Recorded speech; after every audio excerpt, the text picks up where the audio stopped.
Saluti, salve a tutti. Oggi iniziamo direttamente dalla Croce. Il Monte Casteddu mi pare si chiama, 300 e passa metri, dopo scendo giù e lo vediamo meglio con più chiarezza. C'è il vento che praticamente è incessante quasi tutti i giorni. Ho lasciato per il momento Capotesta, Santa Teresa. Ho noleggiato una macchina per fare qualche giorno un po' più all'interno che non stare al mare e ho iniziato dal Luogo Santo, un piccolo paesettino che è sulla strada che porta a Tempio.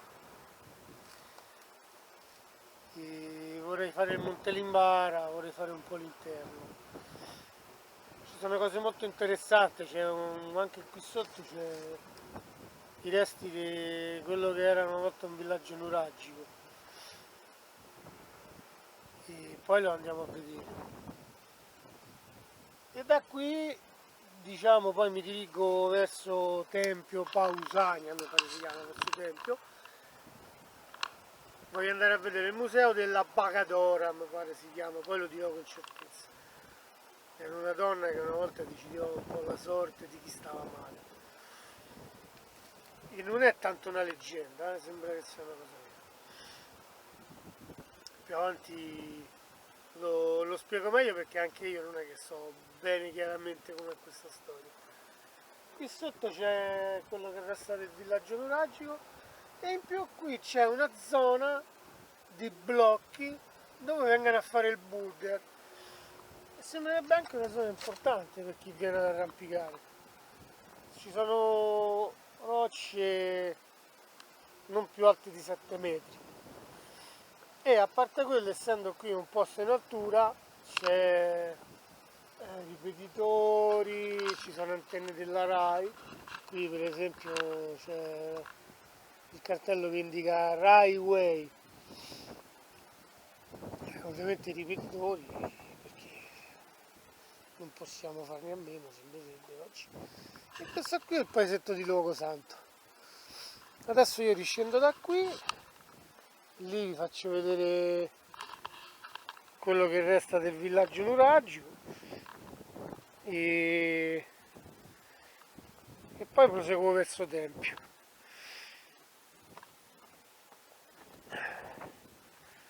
Le giornate non sono male, purtroppo c'è molto vento che non è che sia proprio comodo, insomma, però ci sta anche questo.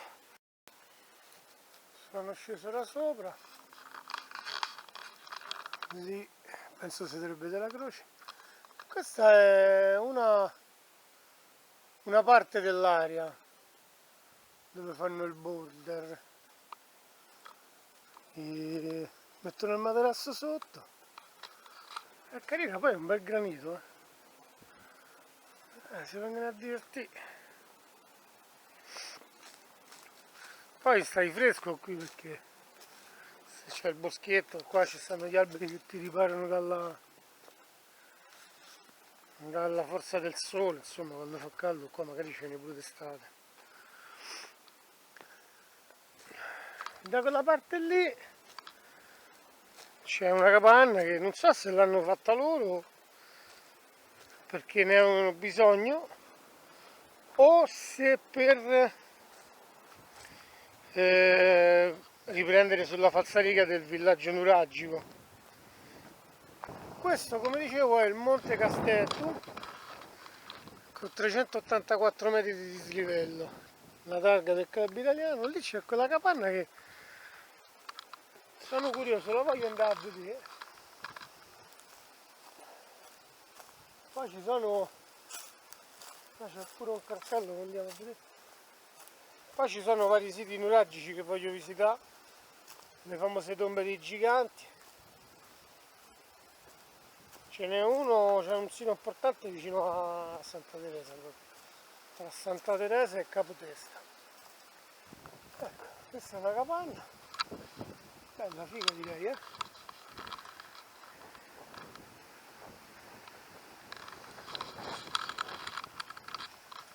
Sì.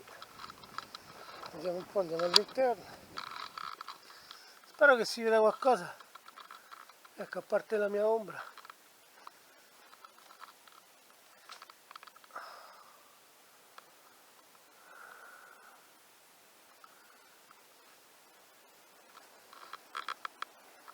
Beh, figa.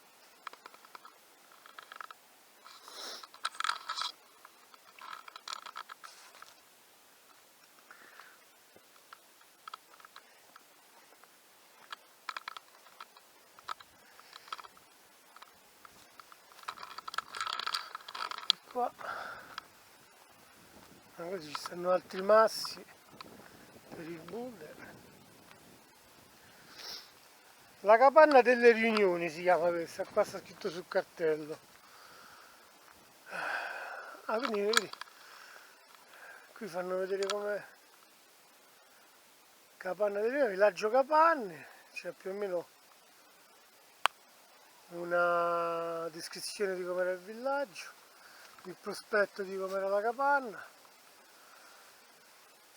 Risale tra il XV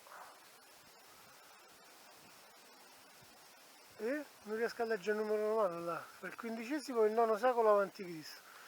L'edificio in muratura legata a malta di fango ha un diametro di circa 10 metri, l'ingresso è provvisto di 2 gradini e preceduto da un breve corridoio. Alla base del perimetro murario corre un bancone, sì, dovete poi mettere seduto, che è in granito composto da 40 lastre piatte interpretabili come altrettanti sedili. Fra questi uno si distingue per il particolare aspetto arrotondato lungo il profilo esterno e rastremato alla base. Al centro dell'ambiente è presente un grande focolare di circa 3 metri di diametro, l'abbiamo visto, delimitato da 2 anelli concentrici di pietre. Poi le caratteristiche strutturali inducono a riconoscere una funzione speciale dell'edificio quale luogo riservato alle adunanze dei maggiorenni del villaggio. Lo scavo ha consentito inoltre di accertare l'articolazione di diverse fasi di vita di questa capanna. Tutto dal comune di Locosanto. Bella, la capanna delle riunioni, interessante. Bene, io mi fermo qua, poi vi presento la Kia Picanto che ho noleggiato, torno al parcheggetto e mi riavvio, faccio un giretto qui, voglio vedere un attimo il paio di pietre.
Sono curioso, voglio andare a vedere questo monumento naturale.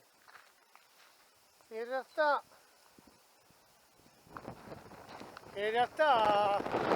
ce l'ho sulla carta che ho preso qua c'è la capanna di pietra.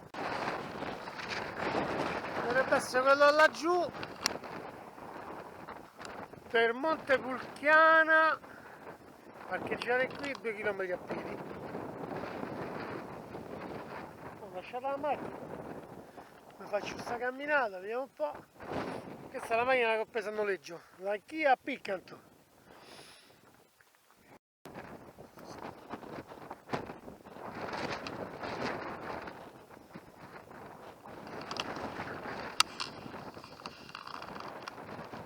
stavo camminando, ho incontrato un tipo che riscendeva giù con furgoncino, mi ho detto guarda che puoi andare un po' più avanti con la macchina, meglio, ho risparmiato un po'. E adesso sto qua. Allora, monumento naturale Montepulciano, si tratta di un Inselberg originatosi dal disfacimento della roccia per un processo di idrolisi. Il monumento si inserisce in un paesaggio granitico la cui spettacolarità non trova riscontro in altre aree dell'isola. Tafoni, tor, cataste di blocchi, Inselberg a cupola. Il manto vegetale è caratterizzato da macchia e boschi di Quercus suber. Là sotto c'è il parcheggio.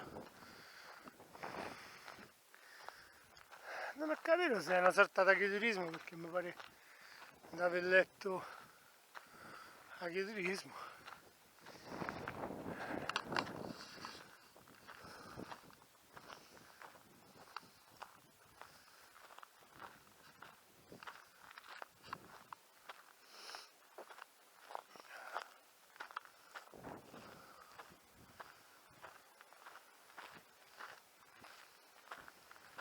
Poi non c'ho manco il bastone, è un grave errore che non me lo so portato, perché comunque ti aiuta a camminare. Guardate che bello, va. Che vista meravigliosa da qua, bello, sì. È la prima volta che vengo a visitare la parte interna della Sardegna. Poi c'è un profumo delle piante che ci sono qua.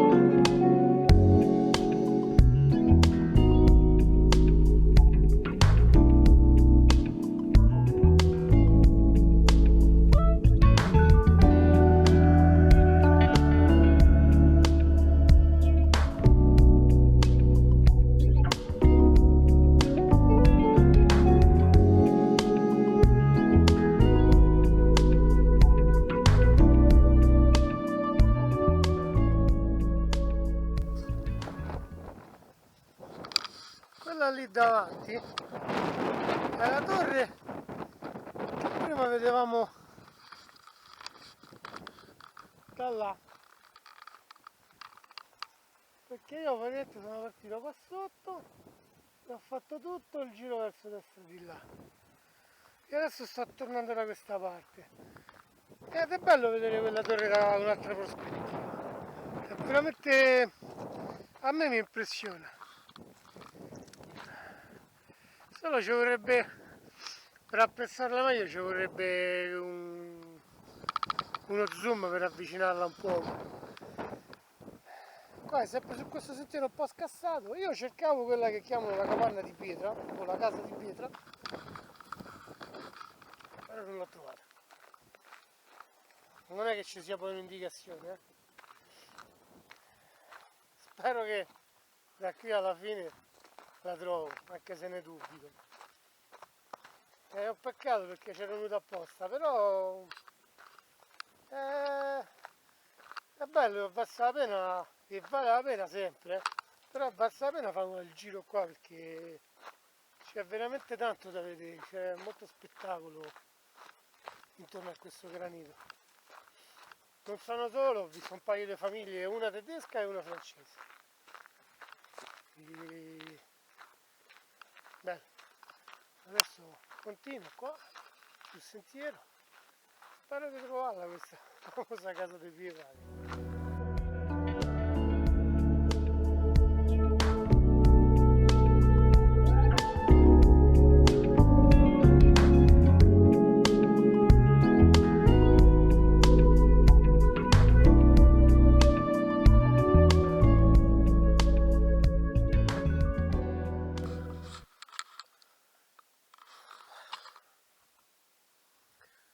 stato rientrato la macchina, la casa della pietra non l'ho trovata, volevo chiedere a qualcuno se mi sapeva di dove stava, ma non c'era nessuno. Io ho il sole contro. Io sono partito da qua dal cancello e sono tornato da qui alla strada, dove c'è l'agriturismo e dove poi c'è l'altro sentiero, quello un po' più lungo, che ti porta a una zona dove fanno boulder, a parte quella laggiù.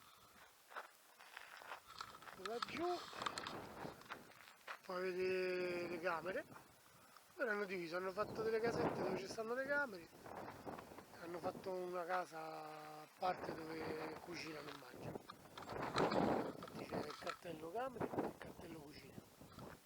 Io non so se affittano stanze forse, perché qua dice camere. Ora non c'è nessuno, poi è passata una donna che andava di là. Io proseguo la mia strada per Tempio e metto a caricare la camera.